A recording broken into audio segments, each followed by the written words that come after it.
Les había pedido el día jueves, les recuerdo a los que estuvieron y a los que no, que si podían leer el libro de Ruth, porque el libro de Ruth es un libro que se lee muy fácilmente, es un libro muy cortito, pero a pesar de que es un libro corto, pequeño, en cuanto a extensión literaria se refiere, es un libro muy grande en cuanto a su grandeza espiritual. Encontramos unas lecciones realmente maravillosas, ¿eh?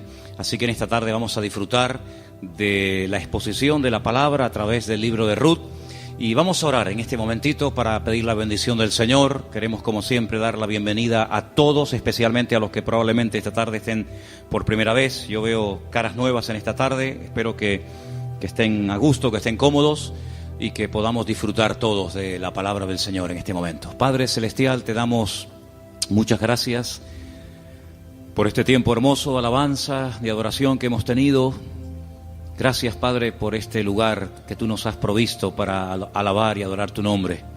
Queremos pedirte en esta tarde que bendigas, Señor, este estudio de tu palabra, que seamos buena tierra donde pueda ser sembrada tu bendita y poderosa palabra. Quita todo obstáculo, todo impedimento, abre nuestra mente, nuestro corazón, nuestro oído espiritual, para que podamos aprender y descubrir las maravillas de tu palabra, Señor. Ponemos delante de ti, pedimos tu bendición, que todo cuanto aquí se haga y se diga sea para tu gloria y tu honra. Gracias también por los hermanos de diferentes naciones que en este momento a través de internet están en sus hogares, en sus países, también escuchando tu palabra. Bendícelos también a ellos y a todos y a cada uno de nosotros. Aquí estamos para aprender de ti. En el nombre de tu amado Hijo Jesús. Amén y amén. Vamos al libro de Ruth, por favor, rápidamente. Ya se han leído unos versículos en esta tarde. Para los que han leído el libro, saben perfectamente que es un libro que está a continuación de la historia de los jueces, lo cual no significa que ya la historia de los jueces pasó al pasado, a la historia, y comienza una etapa nueva, sino que la historia de la familia de Elimelech y su esposa, Noemí, y de sus hijos, se lleva a cabo durante el período de los jueces. La mayoría de los comentaristas dicen que pudo ser, por lo que a continuación les voy a leer, que lo que le ocurrió a Elimelech y a Noemí y a su familia fue probablemente durante el tiempo de Gedeón, el juez llamado Gedeón. Por una sencilla razón, porque dice en el libro de los jueces que durante el tiempo de Gedeón, el pueblo de Israel hizo lo malo ante los ojos del Señor. Y el Señor ya les había dicho muy claramente que una de las cosas que le podían ocurrir en el futuro, que de hecho ocurrió, es que vendría hambre a la tierra. Y curiosamente, si leemos la historia de todos y de cada uno de los jueces, que es una historia de casi 300 años, muy larga, encontramos que en el tiempo, en el periodo de Gedeón, fue cuando hubo hambre. Dice que eran los madianitas, que subían de su país, subían de la parte donde ellos estaban, y dice que subían justamente en el tiempo de la cosecha y arrasaban con todo. Dejaban al pueblo muerto de hambre, el pueblo entró en una crisis económica, la gente tuvo que ir al monte a esconder en cuevas, y es cuando ellos claman al Señor y el Señor levanta a Gedeón. Así que ya nos hemos situado. La historia que vamos a contar esta tarde se llevó a cabo probablemente durante el tiempo del juez llamado Gedeón.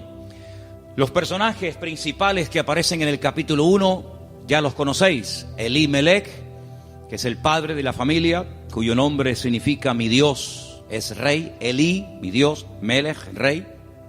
El nombre de su esposa es Noemí, significa dulce, significa placentera. Tenía 2 hijos.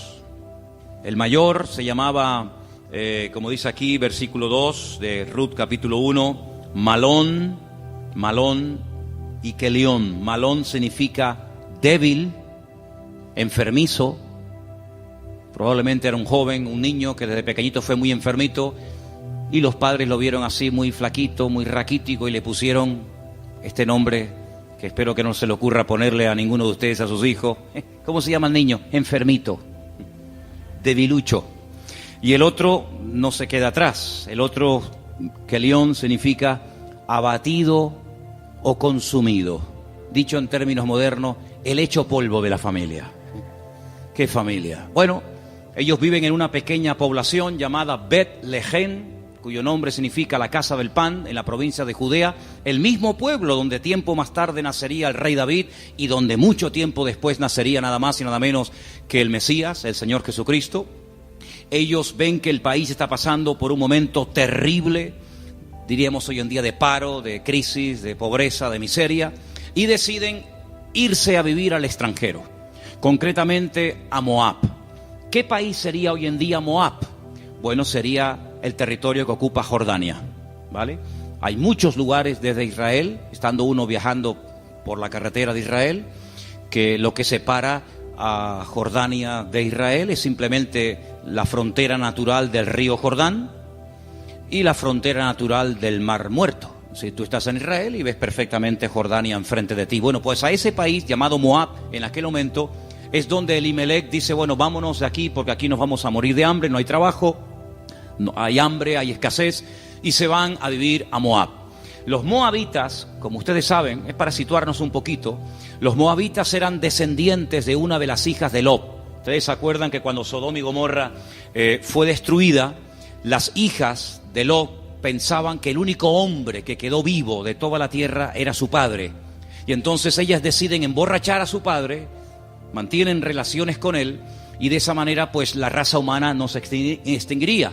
Y entonces una queda embarazada, la mayor, su hijo lo llaman Moab, de ahí vienen todos los moabitas, todos los que son hoy en día de Jordania, y también los amonitas, la otra hija. Eran idólatras, el dios principal que se adoraba en Moab era Quemos, una idolatría terrible, y a ese lugar, simplemente porque hay trabajo, y simplemente porque hay comida, sin importarle el ambiente espiritual donde va a meter a su familia, allí se va Elimelech, el aventurero, y claro, con el paso del tiempo, lo que pareció o empezó muy bonito, termina en una auténtica tragedia. La Biblia nos enseña que el padre muere, Elimelech muere, no sabemos de qué, Noemí quedó viuda, pero tenía 2 hijos. Y los hijos eran los responsables de cuidar de sus padres cuando estos eran mayores o quedaban viudos. Pero con tan mala suerte, dirían algunos, que sus 2 hijos, da a entender el texto que murieron los 2 en el mismo tiempo, el mayor y el menor.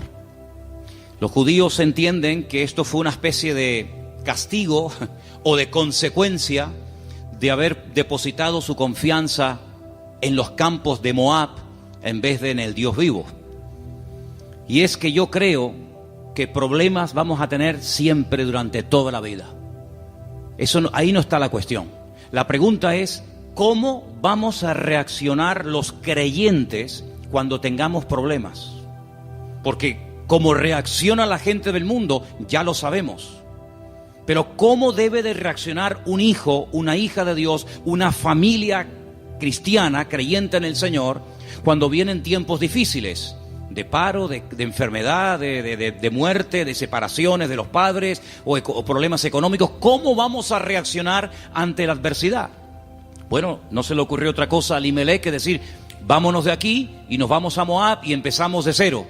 Bueno, esos eran sus planes, pero dice la Biblia que a veces nuestros pensamientos no son los pensamientos de Dios.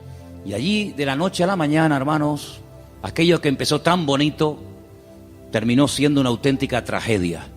3 viudas: Orfa, la que se casó con uno de los hijos de Elimelech y Noemí; Ruth, la otra que se casó con otro hijo; y también Noemí. 3 mujeres solas ante el peligro. En aquella época no había pagas, ni había ayudas del gobierno ni del Estado para mujeres viudas. Ya el Señor en su palabra, como vamos a ver en esta tarde, había organizado un sistema para ayudar a los más necesitados, a los colectivos más desfavorecidos, como eran las viudas, los huérfanos, también, como no, los extranjeros. Vamos a verlo dentro de un momento. Pero Noemí decide regresar. Ahora, si ustedes han leído detenidamente el libro, se van a dar cuenta que lo más probable es que las propiedades, sobre todo las tierras que eran en su día de Elimelec, él las tuvo que vender o hipotecar para poder marcharse con su familia al extranjero. Eso es algo que ha hecho muchísima gente que han venido de otras naciones. Tal vez en esta tarde hay alguien aquí entre nosotros que dice, pues eso es lo que yo he tenido que hacer. He tenido que hipotecar mi casa o pedir un préstamo a un banco o vender un terreno que yo tenía en Bolivia, en Argentina, en Ecuador, en Brasil o donde fuera para poder venir a España, a Europa y empezar una vida nueva. Evidentemente eso lo tuvieron que hacer ellas, porque después vamos a ver que efectivamente eso fue lo que pasó. Así que ya no tienen propiedades, ya no tiene marido, ya no tiene hijos y ahora no solamente está viuda, sino que ahora ya tiene unos cuantos años encima. Y el presente y el futuro es realmente terrible, terrible. Las dos nueras le dicen, no te preocupes, nosotras vamos a ir contigo, te vamos a apoyar, te vamos a sustentar. Pero hay un momento en el que Noemí se vuelve y les dice las siguientes palabras. Estamos en Ruth capítulo 1. Noemí le dice en el versículo 8 a sus dos nueras, andad, volveos cada uno a la casa de su madre. Que el Señor haga con vosotros misericordia, como la habéis hecho con los muertos, sí, con vuestros maridos y conmigo. Que el Señor os conceda hallar descanso, cada uno en la casa de su marido. Luego las besó y ellas alzaron la voz y lloraron. Realmente la tristeza, el desánimo, la depresión, la angustia, el miedo se había apoderado de estas tres pobres mujeres. Y ellas le dijeron, versículo 10, ciertamente nosotras, fijaros tan plural, nosotras iremos contigo a tu pueblo. Verso 11, Noemí les respondió y les dijo, volveos, hijas mías, ¿para qué habéis de ir conmigo? ¿Tengo yo más hijos en el vientre que puedan ser vuestros maridos? Volveos, hijas mías, e idos, porque yo ya soy vieja para tener marido. Y aunque dijese, esperanza tengo, y esta noche estuviese con marido, y aún diese a luz hijos, ¿habíais vosotras de esperarlos hasta que fuesen grandes? ¿Habéis de quedaros sin casar por amor a ellos? No, hijas mías, que mayor amargura tengo yo que vosotras, pues la mano del Señor ha salido para mí. Ellas alzaron su voz otra vez, lloraron, y Orfa besó a su suegra, mas Ruth se quedó con ellas. Ay, amigo, ya se produce una ruptura. Ya no son las tres las que están como una piña. Al fin y al cabo las tres tienen un denominador común. Son viudas, tan solas en la vida. Sino que ahora dice la Biblia que una de ellas, Orfa, cuyo nombre significa terca o testaruda, toma una decisión. Y entonces la decisión que toma es volver a la casa de su familia. Noemí le dijo, he aquí tu cuñada se ha vuelto a tu pueblo y a sus dioses, vuélvete tú tras ella. A mí me llama la atención que la Biblia destaca no solamente el hecho de que ella vuelve a su familia, lo cual en cierto sentido es lógico, ¿verdad? Y normal, sino que añade algo que es muy significativo. Dice, ella se ha vuelto a su casa, a la familia de sus padres y a sus dioses. Yo dije al principio en la introducción que en Moab no se adoraba al Dios de Abraham, de Isaac y de Jacob. No era al Dios vivo al que se adoraba. Eran idólatras. Adoraban como Dios principal a Quemos, seguramente a otros más, a Baal, a Astarot, y sabe Dios a quién más. Por lo tanto, cuando ella se va a la casa de su familia, vuelve otra vez a practicar y adorar los dioses que probablemente, no tenemos 100% de seguridad para asegurar esto, ella había dejado de adorar durante el tiempo que estuvo casada con uno de los hijos de Noemí. Ella vuelve otra vez atrás y vuelve otra vez, permítame la expresión, es una expresión bíblica, vuelve otra vez al vómito. Y a mí me hace recordar la historia de Orfa. No voy a hablar mucho de ella, pero sí quisiera destacar que, ¿saben a quién me recuerda Orfa? Cuando estaba preparando todo esto para el día de hoy compartir con ustedes, me venía a la cabeza el joven rico. ¿Os acordáis de la historia del joven rico? Un chico aparentemente que quería saber la verdad, que quería crecer, que quería respuestas a sus preguntas y a sus dudas. Y cuando el mismísimo Señor Jesucristo le dice, tú has hecho esto y esto y esto y esto, y está muy bien, pero yo observo, yo noto que a ti te hace falta una cosa en la vida. y te voy a decir qué es lo que a ti te hace falta. Y se lo dice, y dice que se puso muy triste, y dio media vuelta, y se marchó, y ahí acaba la historia del joven rico. A pesar de que el Señor le dijo algo tremendo, ven conmigo, pero él no estuvo dispuesto a pagar el precio. Viendo Noemí que una de sus nueras se ha vuelto atrás a sus dioses, a su antigua vida, le dice a la otra que le queda, a Ruth, versículo 15, he aquí tu cuñada se ha vuelto a su pueblo y a sus dioses, vuelve tú tras ella. Y ahora viene una de las declaraciones más hermosas de toda la Biblia.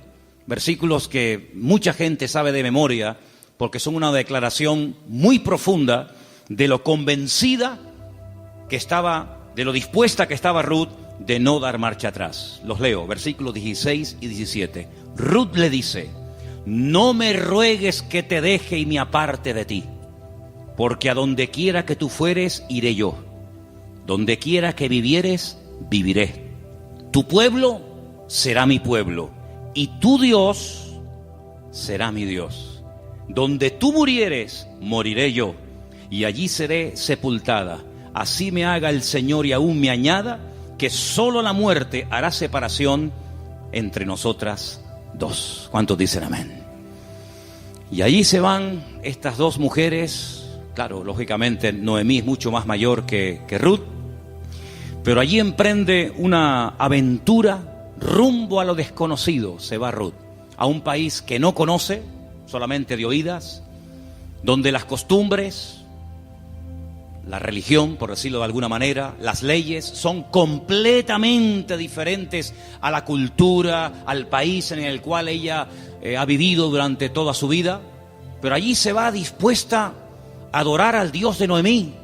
Podríamos decir, en términos que nos podamos entender en esta tarde, que Ruth verdaderamente lo que decide es convertirse, no solamente ayudar y no dejar abandonada a su suegra, sino convertirse al Dios de su suegra y lógicamente también de su marido y en su momento de su suegro. Tu pueblo será mi pueblo, tu Dios será mi Dios. El Dios monoteísta, el Dios que no acepta que se adore a otros dioses aparte de Él, sino que, como dice en su palabra, al Señor tu Dios adorarás y a Él solo servirás. ¿Cuántos dicen amén? Allí se va Ruth rumbo a lo desconocido. Y saben, hermanos, hay un capítulo en la Biblia, que es el famoso capítulo de la mujer virtuosa de Proverbios, que si no me equivoco creo que es el capítulo 31, el último capítulo del libro de Proverbios, que se llama La mujer virtuosa, Eshet Hayil. Y Ruth es la única mujer en todo el Antiguo Testamento que recibe el título de Eshet Hayil, que significa mujer virtuosa.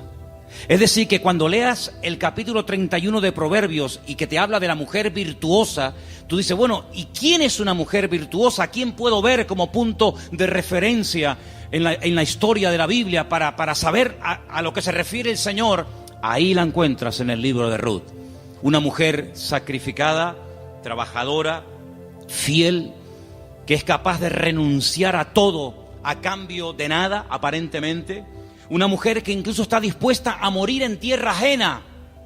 Y fíjate que me llamó la atención que José, que estaba muriendo fuera de su tierra, estaba muriendo en Egipto, antes de morir dice que él dio orden de que, como él sabía y anticipa proféticamente la liberación de la esclavitud de Egipto, él da orden para que sus huesos se los lleven con ellos cuando salgan milagrosamente de Egipto. Y dice la Biblia que lo hicieron así, y durante 40 años, hermanos, los israelitas estuvieron dando vueltas y vueltas en el desierto, cargando los huesos de José hasta que llegan a Canaán y logran darle una digna sepultura. Sin embargo, Ruth no dice, cuando yo muera, por favor, lleven mi cuerpo, lleven mis huesos a Moab, sino que ella dice, donde a ti te entierren, que me entierren a mí ahí también al lado tuyo.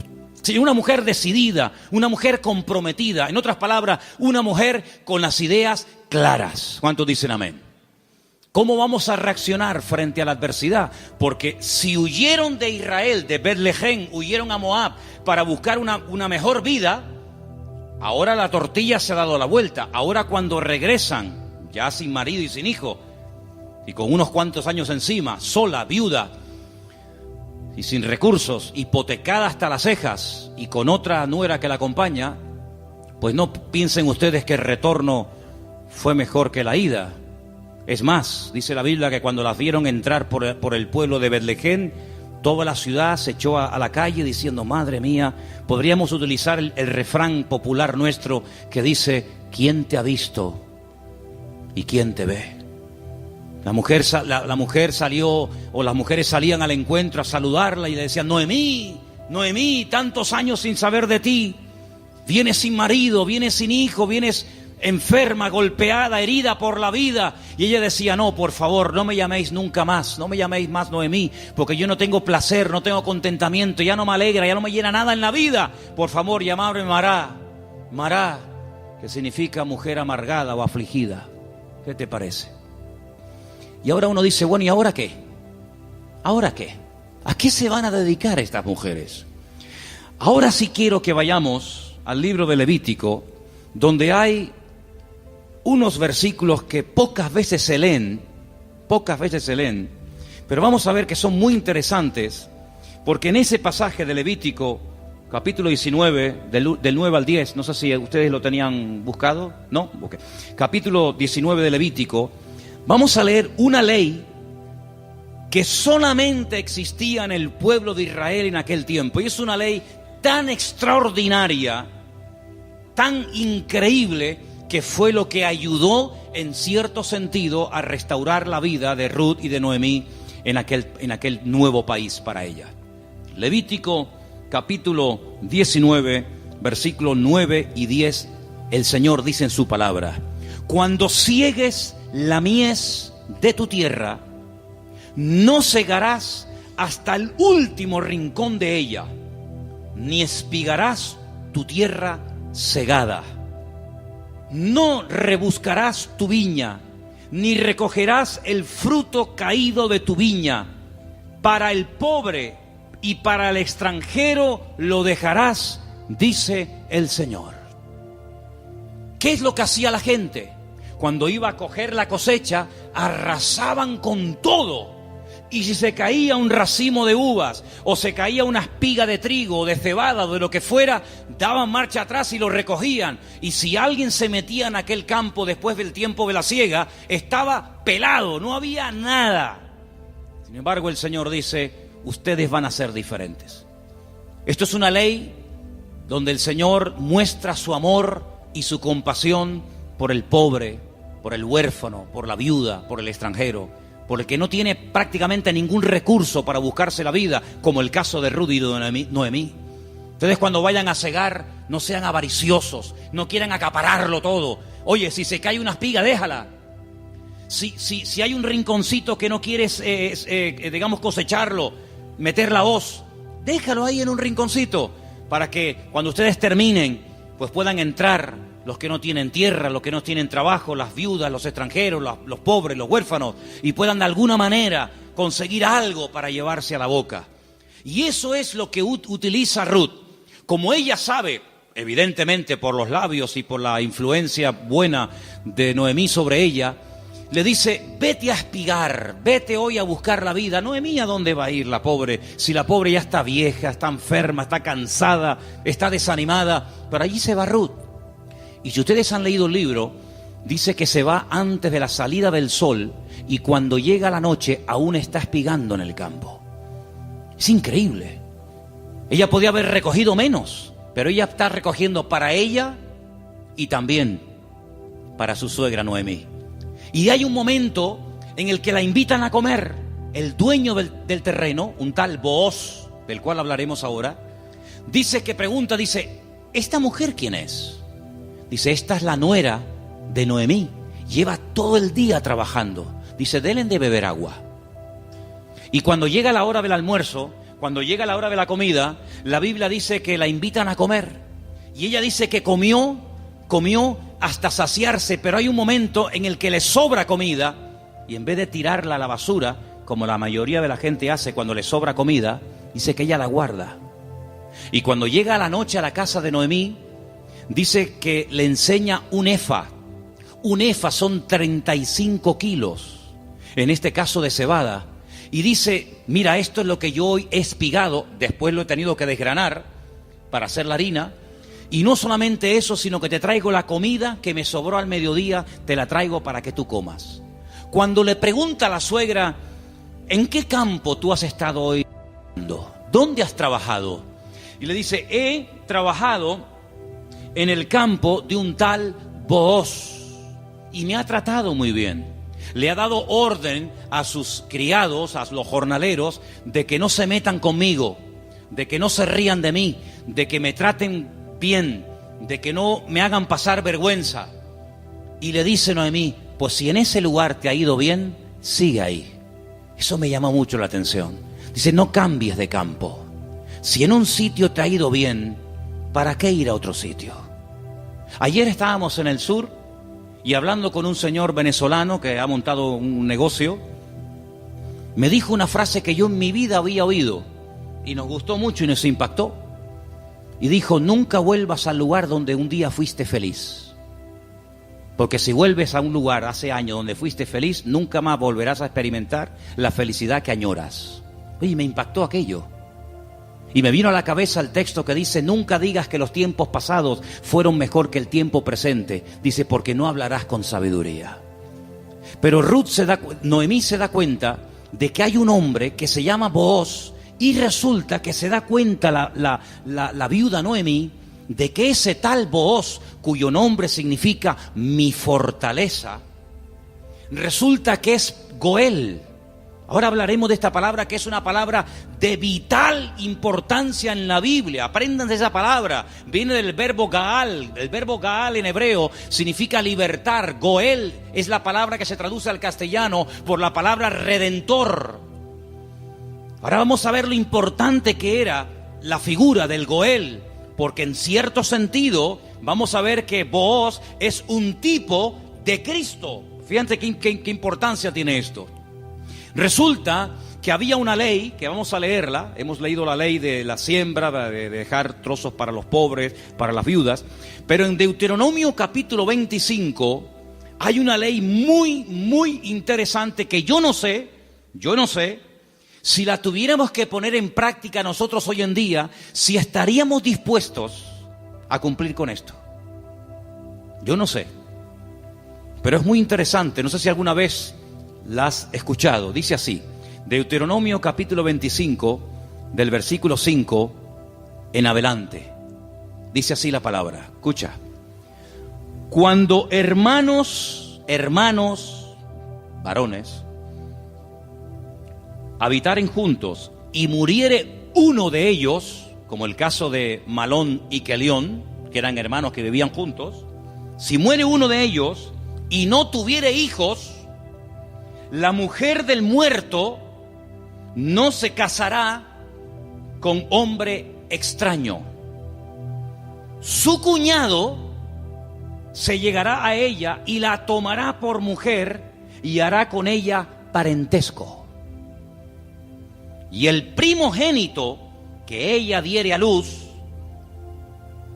sucederá en el nombre de su hermano muerto, para que el nombre de éste no sea borrado de Israel.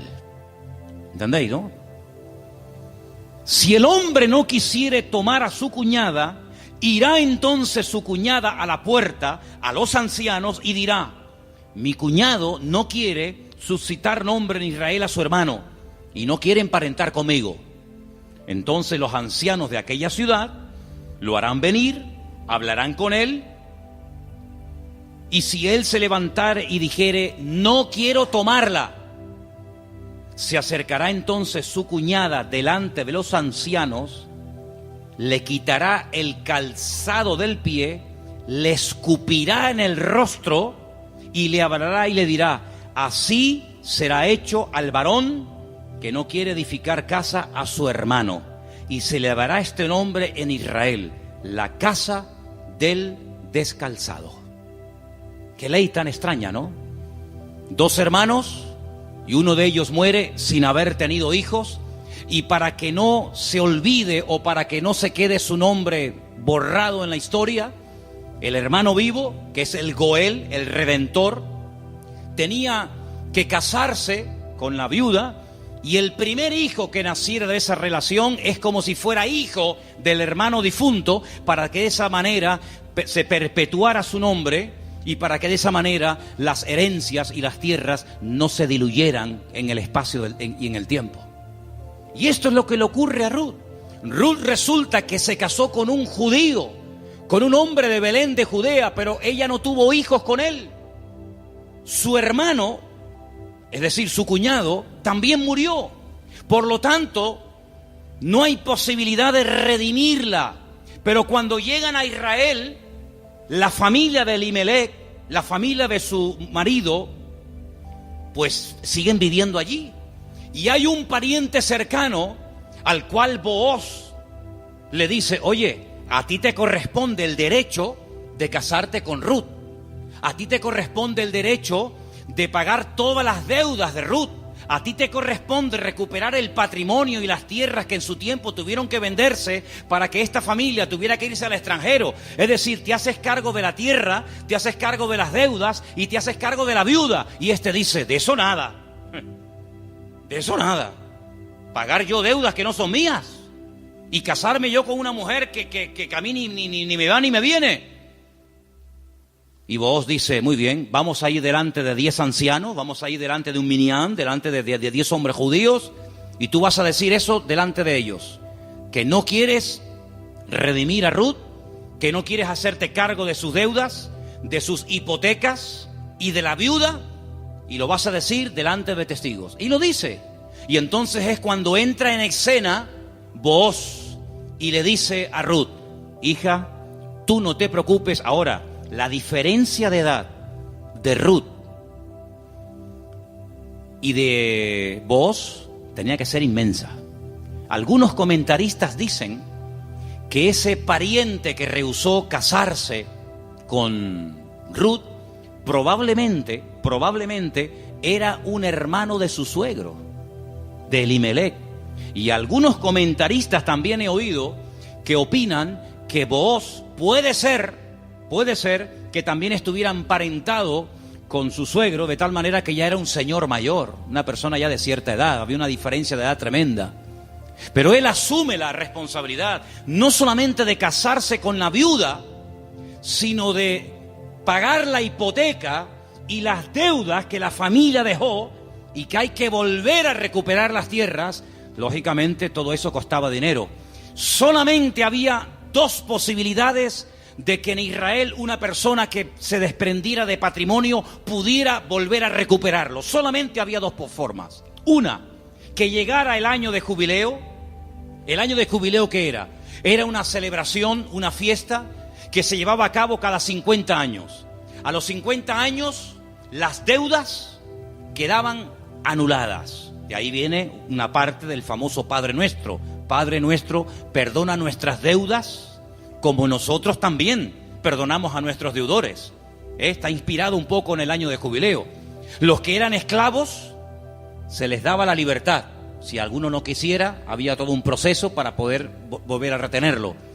Y si alguien había tenido que vender por cuestiones económicas, por necesidad, una propiedad, un terreno, cuando llegaba el año de jubileo, repito, cada 50 años, bueno, todo volvía otra vez a sus dueños originales. ¿Para qué esta ley? Para recordarle al pueblo de Israel que la usura, el querer cada vez tener más y más y más y más y más, a cambio de las desgracias ajenas, eso no se podía dar en el pueblo de Israel. Cada 50 años se empezaba de cero. Nadie le debe nada a nadie. Los ricos no iban a ser cada vez más ricos y los pobres cada vez iban a ser más pobres. De esa manera era una ley justa, una ley donde se le daba oportunidad al que se había endeudado y jamás iba a poder pagar las deudas. Fíjate qué terrible la ley de los desahucios en España. 600.000 familias, 600.000 familias, multiplica por 3 o 4 miembros cada familia, estamos hablando ya de millones de personas, tuvieron que dejar la casa que no podían pagar. Los padres en algunos trancarle la nómina y un alto porcentaje se lo quitaron, es decir, un sistema faraónico donde te ofrecían todo los bancos a cambio de nada, y te llamaban y te ofrecían todo llamándote a tu casa, y una vez que te tienen en su territorio, te aprieta el nudo, amigo, y de aquí no sales nunca. El sistema del faraón en los tiempos modernos. En vez de faraón, llámalo como quieras. Sin embargo, Dios en su palabra jamás iba a permitir que su pueblo cada vez fuera de mal en peor, endeudándose de tal manera que al final era imposible hacer frente a semejantes deudas. Y una cosa también muy importante, aunque no es el tema a tratar, entre hermanos no se podían dar préstamos con intereses. Ustedes saben que hay personas que están pagando muchos años y todavía la deuda no se ha pagado.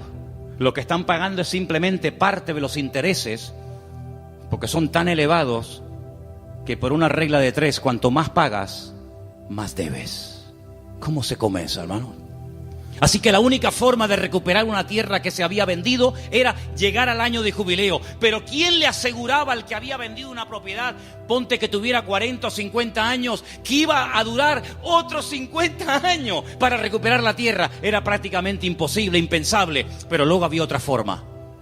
Era otra forma. Pero claro, ahí había que tener mucho amor y mucha compasión. Y era decir, no es mi deuda, entre comillas, no es mi problema, pero yo voy a redimirte, yo voy a ser tu Goel, yo voy a asumir cuánto debes. Pues mira, tuve que vender la casa, tuve que hipotecarla, tuve que vender el terreno, tuve que hipotecar los animales. En algunos casos tuve que vender a mis hijos como esclavos a trabajar a jornal durante un tiempo. Yo me hago cargo de todas tus deudas y encima me caso contigo, levantamos descendencia y empezamos una vida nueva. ¿Cuántos dicen amén?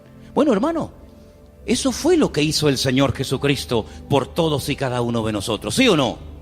Cuando vinimos al Señor, la inmensa mayoría de los que estamos aquí y muchos de nosotros, ¿cómo vinimos al Señor? ¿En nuestro mejor momento? Yo pienso que la mayoría de los que nos hemos convertido al Señor, cuando vinimos a los pies de Cristo, vinimos en nuestro peor momento. Algunos desanimados, otros enfermos, otros enganchados, otros esclavos de no sé qué y de no sé cuánto. Pero el Señor Jesucristo dijo, a ver, ustedes tienen una deuda tremenda. Y una deuda no con un banco, no con una financiera. Ustedes tienen una deuda conmigo. Y es una deuda que no se puede pagar con trabajo, ni con dinero, ni con lágrimas, ni con sudor. Es una deuda que solamente se puede pagar con sangre. Pero no cualquier sangre, sino con la sangre preciosa de Jesucristo.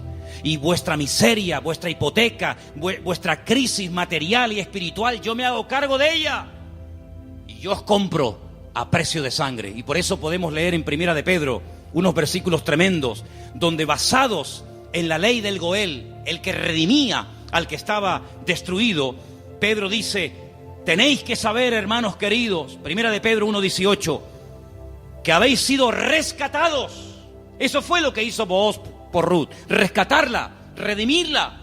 Vosotros fuisteis rescatados de vuestra vana manera de vivir, la cual recibisteis de vuestros padres, no con cosas corruptibles como oro o con plata, sino con la sangre preciosa de Cristo, como de un cordero sin mancha y sin contaminación, ya destinado desde antes de la fundación del mundo. Cristo, antes de que existiera Adán y Eva, antes de que existiera el jardín del Edén, Él sabía que un día iba a venir a este mundo a morir en la cruz por los pecadores. Desde antes de que el mundo existiera, ya Él sabía que su destino iba a ser ese. Desde antes de la fundación del mundo, pero manifestado en los postreros tiempos por amor de vosotros. Y mediante Él, ¿cuál creéis en Dios? Quien le resucitó de los muertos y le ha dado gloria, para que vuestra fe y esperanza sean en Dios. ¿Cuántos dicen amén? Este Booz es un hombre tremendo. Es un hombre que dice, bueno, yo soy rico, tengo tierras, tengo de todo. ¿Qué necesidad tengo yo de meterme ahora, permítame, en estos líos? Asumir deudas que yo no contraje. Si Elimelech hipotecó sus tierras y tuvo que vender sus casas, ¿a mí qué me importa? Diría alguno. Y si tuvo que irse al extranjero a buscarse la vida, y si allí murió él y sus hijos, y ahora hay una serie de mujeres que están las pobrecitas sin nada en la vida, ¿yo qué tengo que ver con todo esto? Pero Booz no es un hombre frío, insensible. Booz es un hijo de Dios. Y los hijos de Dios tenemos corazón, no solamente cabeza. ¿Cuántos dicen amén? Hay que tener corazón. Hermanos, en las vestiduras del sumo sacerdote, que las tenéis ahí si queréis ver cómo eran. El sumo sacerdote llevaba en su pecho los nombres de la familia de Israel, las tribus de Israel: Judá, Benjamín, Zabulón. Y el sumo sacerdote decía: pero si yo no soy de la tribu de Judá, ¿yo para qué tengo que llevar el nombre de una familia que no es la mía? ¿Por qué tengo yo que llevar en mi pecho el nombre de la tribu de Zabulón, si yo soy levita? Pero es que el Señor le enseñó al pueblo de Israel a través del sumo sacerdote que para servir a Dios y para creer en el Señor y hacer su voluntad, uno tiene que tener corazón. ¿Cuántos dicen amén? Hay tanta insensibilidad, hermano, incluso en el pueblo de Dios. Sí, dicen que España es un país muy solidario, el país de más donaciones de órganos del mundo. Sí, está muy bonito. Pero hermanos, el mundo no nos tiene que dar ejemplos a nosotros, ni lecciones de solidaridad y de amor, sino que somos nosotros los que deberíamos ser la gente más solidaria y los que más apoyamos al necesitado del mundo, porque para eso el Señor nos ha puesto en esta tierra. Y Booz dijo: no, yo no me voy a limpiar las manos como tú que te has limpiado las manos. Porque los que habéis leído el libro, os habéis dado cuenta que cuando al pariente cercano le dicen: oye, que hay unas tierras que son preciosas, están abandonadas, porque Elimelech se tuvo que ir al extranjero, pero son unas tierras hermosas. Este dijo: uy, estas son para mí, porque ahora junto las mías con las de Elimelech, y cuando yo me muera, mis hijos tendrán más herencia. Y tiene unos campos, y tiene unos olivares, y tiene, pero vos le dices: pero espérate un momento. No solamente hay que recuperar tierras y propiedades, sino que aquí hay algo muy importante, y es que aquí hay una vida. Aquí no solamente hablamos de cosas, aquí hablamos de seres humanos. Qué interesante que Faraón decía: llévense las bestias, llévense los animales, pero déjenme las mujeres y los niños aquí. Qué curioso, ¿no? Interesante, ¿no?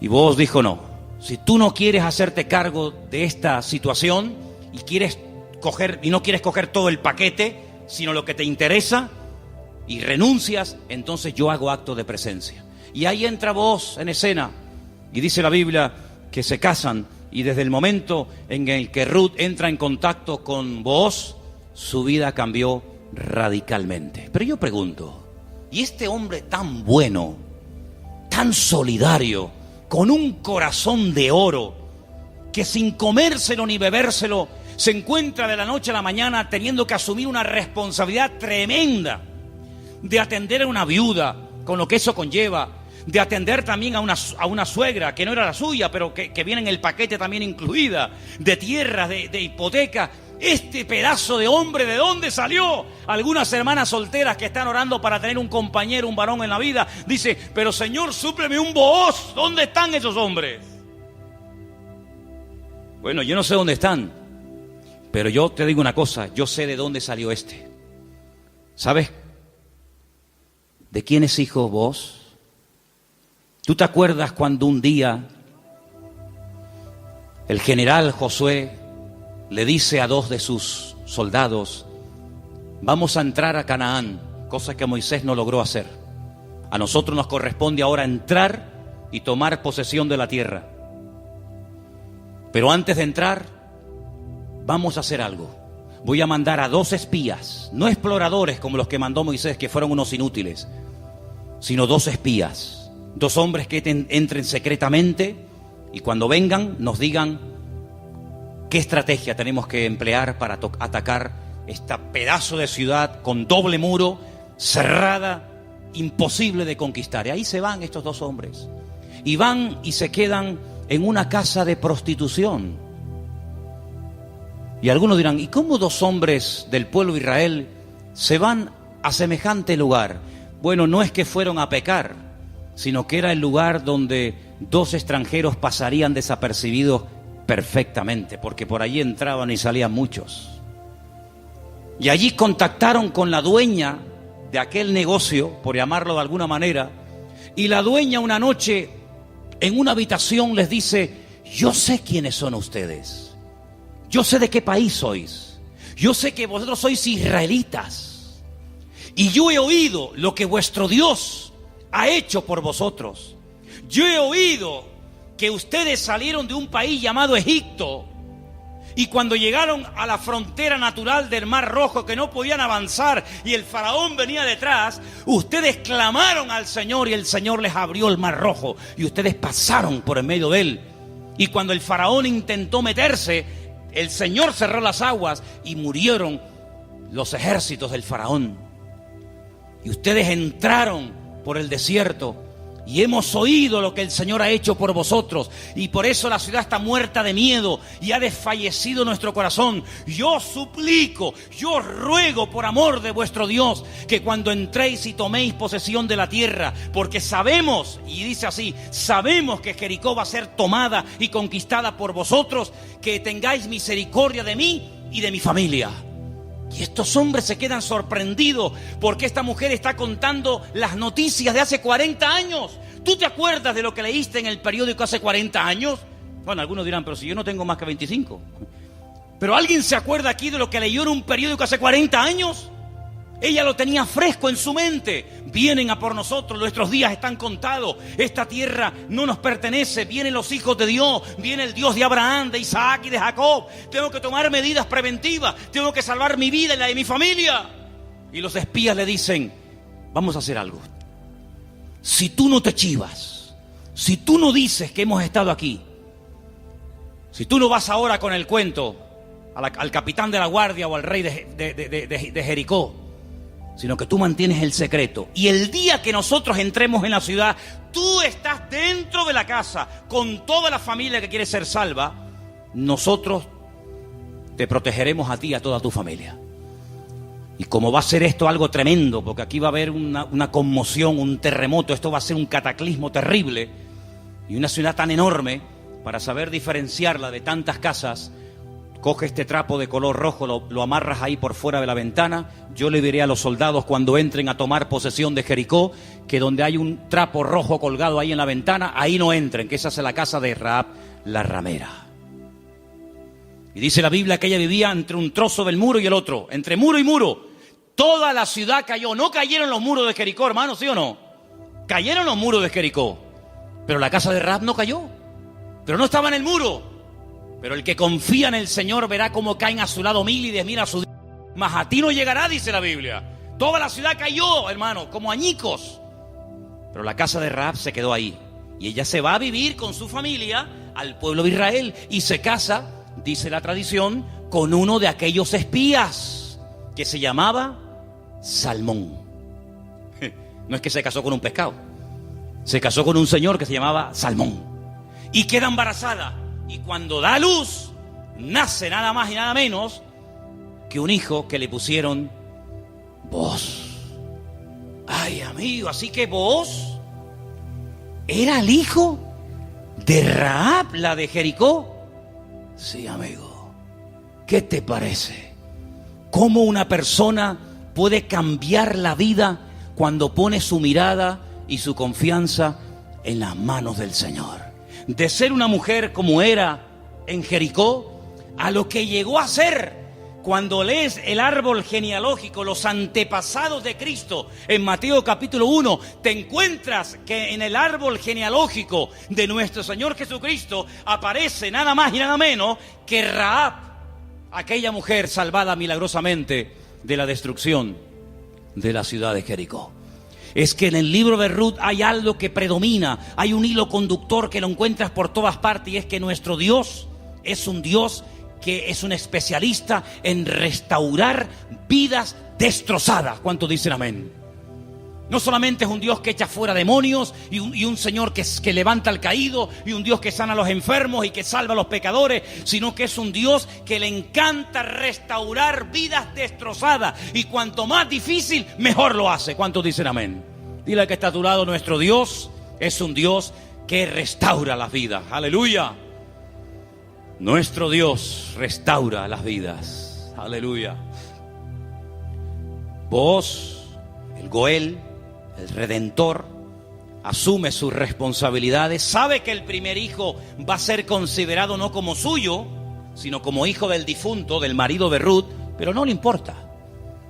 No le importa, porque él no se quiere llevar la gloria en ningún momento, sino que él quiere hacer la voluntad del Señor, aunque el precio a pagar sea ese. Y por querer preservar el nombre, la memoria, el recuerdo del primer marido de Ruth, este hombre pasa a la historia por ser un gran hombre de Dios. ¿Te das cuenta? Lo que uno siembra es lo que uno cosecha. ¿Cuántos dicen amén?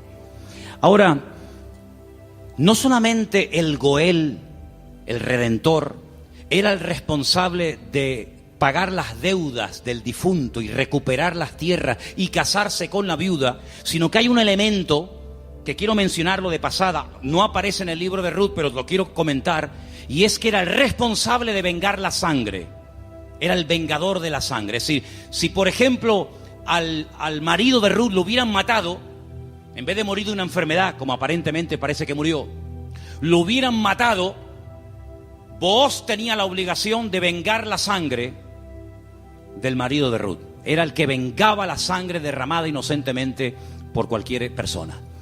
Pero eso no lo quiero tocar, pero también entra dentro de la responsabilidad del Goel.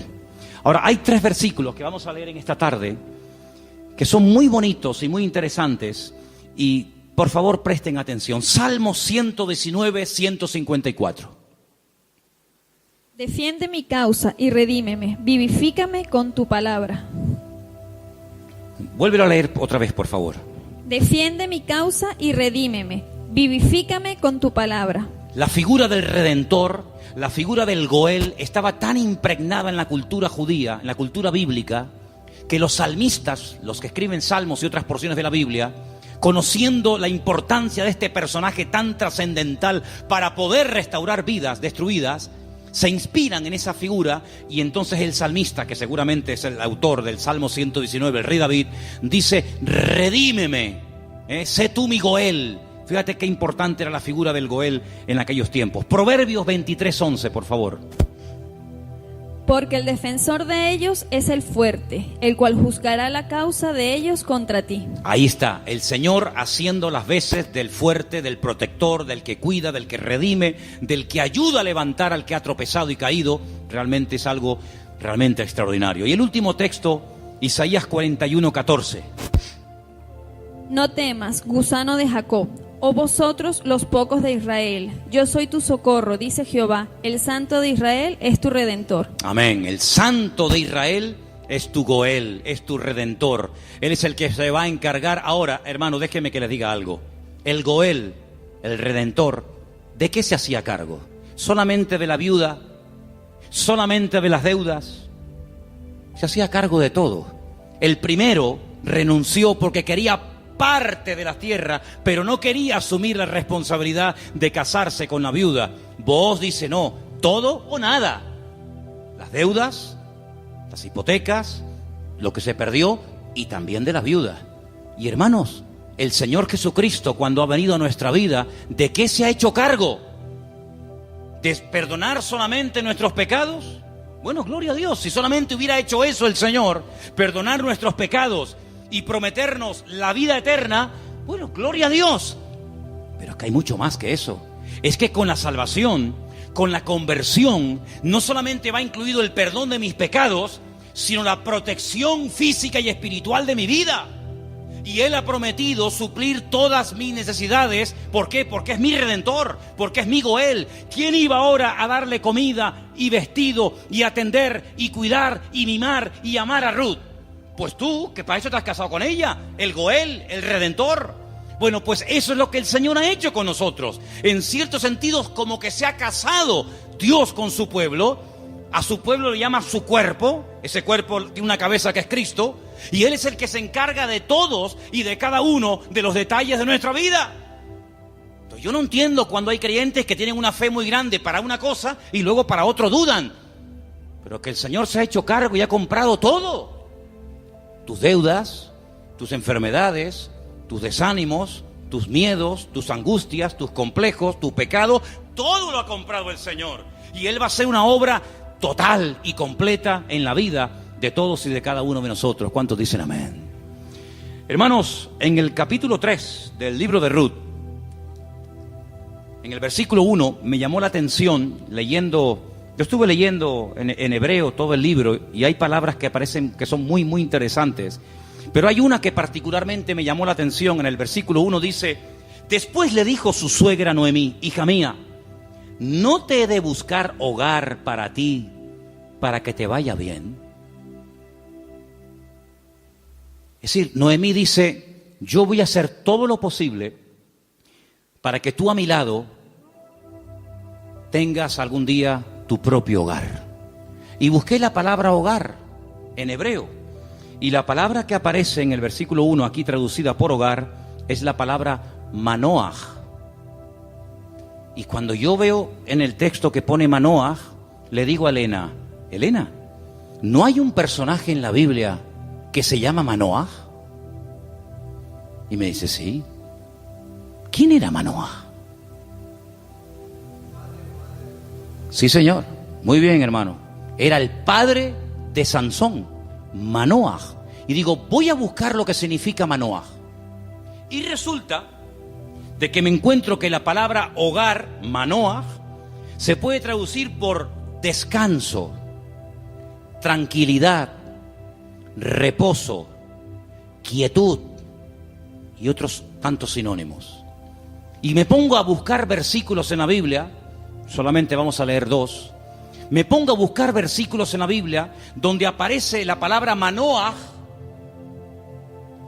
y me quedé sorprendido, porque una de las primeras veces que aparece la palabra Manoah, traducida aquí en el texto castellano-español por la palabra hogar, es en Génesis 8:9, y os vais a quedar sorprendidos porque tiene que ver con un pájaro, tiene que ver con un animal. ¿Lo tenéis?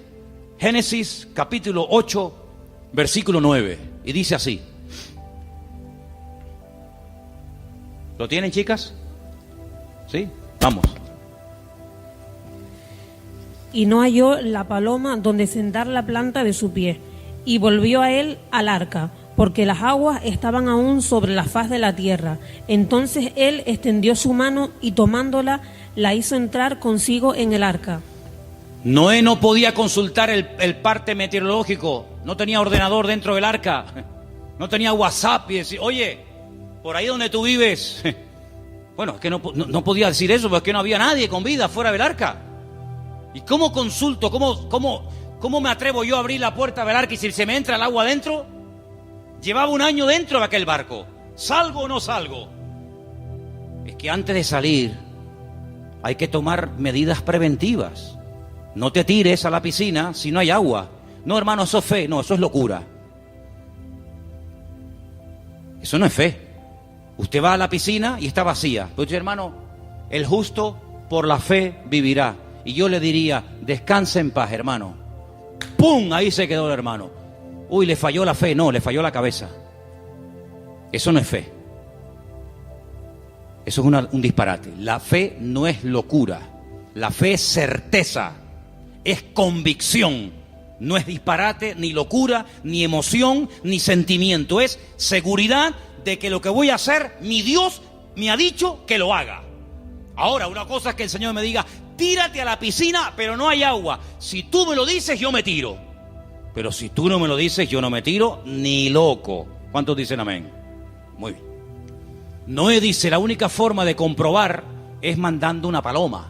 Y dice que abrió la ventana, la única ventana que había en el arca, suelta la paloma, y dice que la paloma no halló lugar donde reposar. Claro, estaba todo anegado en agua, todavía no había bajado el nivel de las aguas, y ahí aparece la palabra Manoah. No había reposo, no había un lugar donde poder decir: bueno, aquí me quedo, y aquí crío mis polluelos, y aquí me hago mi palomar, y no sé qué, no sé cuánto. No había. ¿Por qué? Porque las circunstancias todavía no estaban preparadas para salir del arca. Y otro versículo muy conocido, que ustedes se lo saben de memoria, donde aparece la palabra Manoah, es en el Salmo 23, versículo 2. Leamos, si queréis, el 1 y el 2. Salmo 23, 1 y 2. Que se lo saben de memoria, ¿sí o no? Que dice...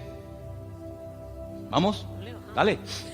Jehová es mi pastor, nada me faltará. En lugares de delicados pastos me hará descansar. Junto a aguas de reposo me pastoreará. Junto a aguas de reposo, allí donde hay calma, donde hay quietud, allí me pastoreará el Señor.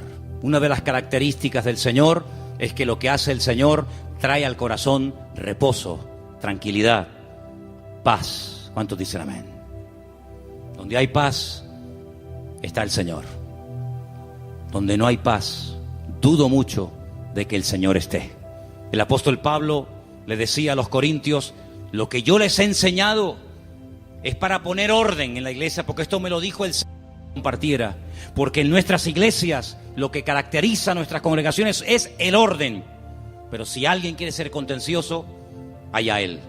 Por lo tanto, hermanos, lo que Noemí le está diciendo a su nuera Ruth es que el anhelo de su corazón es que Ruth logre tener algún día un reposo, que logre tener un sitio de tranquilidad donde sea feliz. Y por eso se traduce por la palabra hogar. Y yo pregunto una cosa: ¿y tu hogar cómo está esta noche?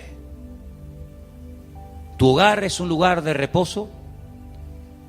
¿Tu hogar es un lugar de calma y de quietud y de paz? Porque si no lo es, la culpa no la tiene Pedro Sánchez, que dimitió ayer. ¿O también se la vamos a echar a él? La culpa no es de la izquierda ni de la derecha. Cuando no hay shalom bay, como dicen los judíos, cuando no hay paz en el hogar, ¿quién tiene la culpa? La cabeza. Así que la responsabilidad principal del hombre en el hogar es traer paz al hogar. Y si no la hay, ya sabes lo que tienes que hacer. Entra en tu aposento y tu Padre que te ve en lo secreto te recompensará en público. Si no tienes recompensa en público, es porque hace mucho tiempo que no estás en lo secreto, en lo escondido con Dios. ¿Cómo reaccionamos ante la adversidad? Es el título del mensaje de hoy. ¿Cómo reaccionamos cuando algo va mal? Siempre tenemos la tendencia de echarle la culpa a algo o a alguien. Si no es el pastor, es la mujer del pastor. Si no es la derecha, es la izquierda. Si no es el frío, es el calor. Si no es el que se fue, es el que se quedó. Siempre buscamos un chivo expiatorio al que echarle la culpa.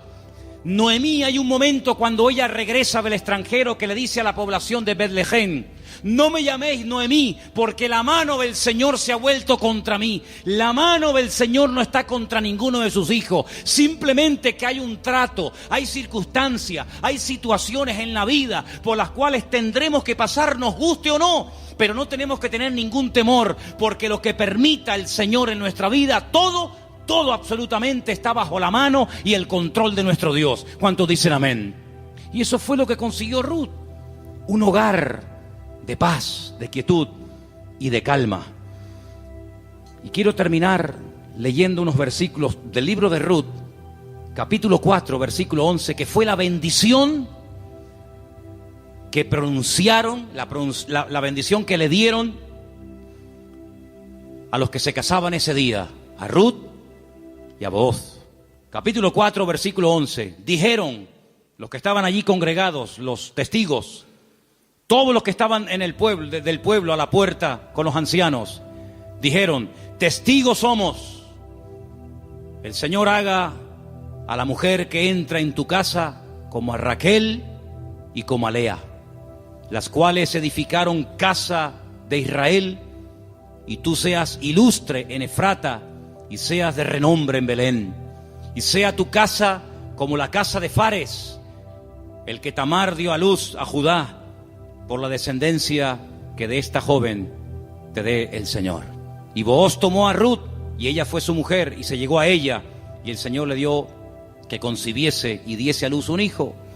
Y hermanos, los últimos versículos del libro de Ruth dicen así, el verso 21: Salmón, el papá de Booz, es decir, el suegro de Ruth, engendró a Booz.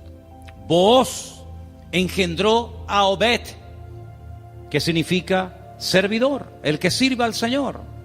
Qué bonito, Obed engendró a Isaí, e Isaí engendró a David. Luego, si no me equivoco, Ruth fue bisabuela, ¿sí?, del rey David. ¡Qué cambio, hermanos! ¡Qué cambio! ¿Cómo empieza el libro? Una familia destruida, una familia que no sabe a dónde disparar, que no sabe a dónde irse. Miseria, hambre, he tenido que hipotecar la casa, he tenido que vender los terrenos, sin nada. a la aventura, ¡ala! Nos vamos a Moab. Y sin tener en cuenta que el Señor prohibía categóricamente la unión entre el pueblo de Israel y otras razas, resulta que sus hijos, hombre, claro, ¿con quién se casaron Kelión y Maleón? ¿Con quién se casaron los hijos de Noemí y los hijos de Elimelech? ¿Con quién? Pues con mujeres del país donde fueron a vivir. Sí, ese es el futuro que le vas a dar a tus hijos. Si con la cosa de darle un mejor futuro material, has traído la ruina espiritual a tu casa. Claro, ya sabemos que Dios toma lo destruido, lo roto, lo que no es, para hacer maravillas. Pero ¿para qué te vas tú a Moab? ¿Te vas a meter en la boca del lobo? No, es que ya hay trabajo. ¿Y tus hijos? ¿De quién se van a enamorar? ¿Con quién se van a casar? Con mujeres idólatras. La primera responsabilidad de un padre en una casa con sus hijos, más que darle estudios y una buena carrera, es darle un futuro espiritual a sus hijos. Y Moab, dicho sea de paso, no era el mejor lugar para llevar a una familia a vivir. Prueba de ello que mira cómo terminaron. Muertos todos. Todos terminaron muertos, del padre hasta el hijo mayor y hasta el hijo menor. Gloria a Dios que por ahí aparece la misericordia del Señor y que a través de Booz la familia vuelve a remontar vuelo y vuelve a recuperar el ánimo y la esperanza. Pero hermanos, no es tiempo de experimentos. No es tiempo de será por aquí, será por allá, será esto. Vamos a descubrir los principios establecidos por el Señor en su palabra. La vida de un cristiano no es un laboratorio donde hacemos experimentos. Será esta, será aquella, será fulano, será mengano. Vamos a orar seriamente al Señor. Encomienda al Señor tu camino. Confía en Él y Él hará. Aleluya. Y no te impacientes por motivo del que prospera en su camino, porque pronto serán cortados y como la hierba verde se secarán, dice la palabra. En otras palabras, aprendamos a esperar en Dios. Mira, consiguió más, mucho más, en poco tiempo Ruth y Noemí, en la tierra donde el Señor estaba, que todos los años que Elimelech se pegó en el extranjero, que no le sirvieron absolutamente para nada. La respuesta no estaba en Moab, la respuesta estaba en Belén, más cerca de ellos de lo que se imaginaban.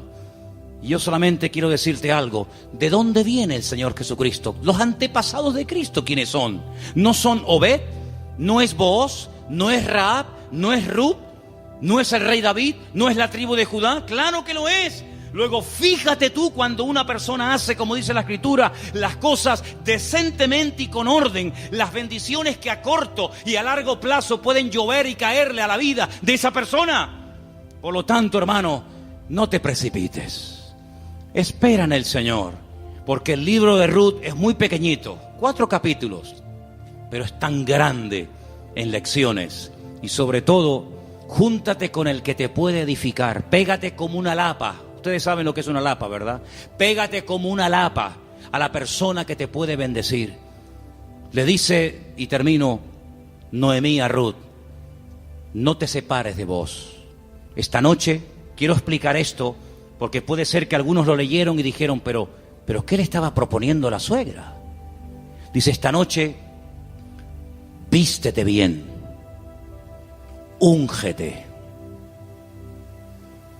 ponte tus mejores vestidos, lávate, averigua dónde está durmiendo Booz, en la era, tú vete a la era.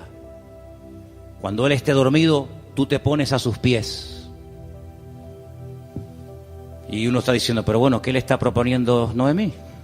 Era la forma de la época de recordarle al Goel, oye, hey, que estoy aquí, por si no te has dado cuenta. Dice que ella se acurruca a los pies de Booz y a medianoche, cuando seguramente Booz toca el cuerpo de Ruth, se asusta y dice, ¿pero tú quién eres? No le pudo encender la luz, era todo oscuro, y dice, yo soy Ruth la moabita. Te recuerdo que tú eres el Goel, extiéndeme tu manto. Y entonces ahí es donde él se da cuenta de que en la vida no solamente es tener tierras y criados, sino que hay una responsabilidad muy cerca de ti, la cual tienes que asumir. Y entonces, hermanos, cuando Noemí se entera de todo esto, le dice, tú confía porque este hombre no dejará pasar mucho tiempo hasta que arregle este asunto. ¿No lo habéis leído en el libro esta semana? Tú ahora confía, tú ya has hecho tu parte. Claro, tú no puedes ir sucia a la presencia de Booz. Cuando tú vas a presentarte ante la presencia del Señor, tienes que lavarte. Lo que hacía el sumo sacerdote, lavarse afuera en el lavacro, las manos, los pies, el cuerpo, para luego entrar a la presencia del Señor. Tú haces exactamente lo mismo que hacía el sacerdote, pero tú lávate. ¿Por qué? Porque si tú vas oliendo mal y quieres conquistar y quieres llamar la atención a Booz, sí, se la vas a llamar, pero se la vas a llamar mal. Vas a decir, oye Ruth, ¿no te podrías lavar un poquito, por favor? Vístete bien, arréglate, haz tu parte y tú tranquila, tú ya has hecho lo tuyo. Yo te aseguro de que este hombre no dejará pasar mucho tiempo hasta que este tema sea solucionado. Hermanos, si esa era la confianza que tenía Noemí en Booz, al ser un hombre de Dios, que al percatarse, al estar informado de una situación que solamente él podía solucionar, ¿cuánto más nuestro Padre Celestial nos dará las cosas que nosotros pedimos y pedimos con fe si sabemos esperar en Él? No dejará pasar mucho tiempo el Señor hasta decir, yo asumo mis responsabilidades y mi responsabilidad es ser tu pastor, proveer tus necesidades, cuidarte y protegerte todos los días de tu vida. Si Booz se encargó de Ruth, ¿cómo no se va a encargar nuestro Goel, nuestro Redentor, nuestro Rey de Reyes y Señor de Señores, de tus hijos, de tu esposa, de tu trabajo, de tu salud, de tu familia, cuando Él es el Señor Todopoderoso que todo lo sabe, todo lo conoce y ni siquiera hemos abierto la boca y ya el Señor sabe lo que mi vida necesita? Por lo tanto, ese fuerte aplauso a nuestro Goel, a nuestro Redentor, a Él la gloria. Él cuida de mi vida, aleluya. Fuertes aplausos al Señor. Él cuida de nuestra vida, hermanos. Amén. Amén. Amén. Amén. Amén. Aleluya. Cierra tus ojos, hermano. La paloma volvió por la tarde, después de dar vueltas y vueltas y vueltas y no encontrar un lugar donde poder posarse y descansar. Noé entendió que aún no era el tiempo. Pero ¿sabes qué?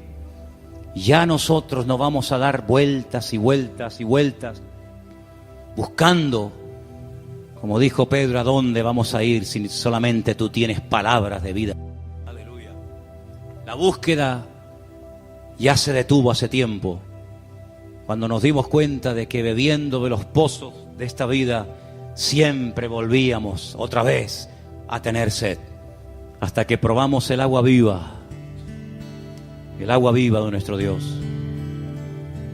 El que bebe de este agua volverá a tener sed, pero el que bebe de mí nunca más volverá a tener sed.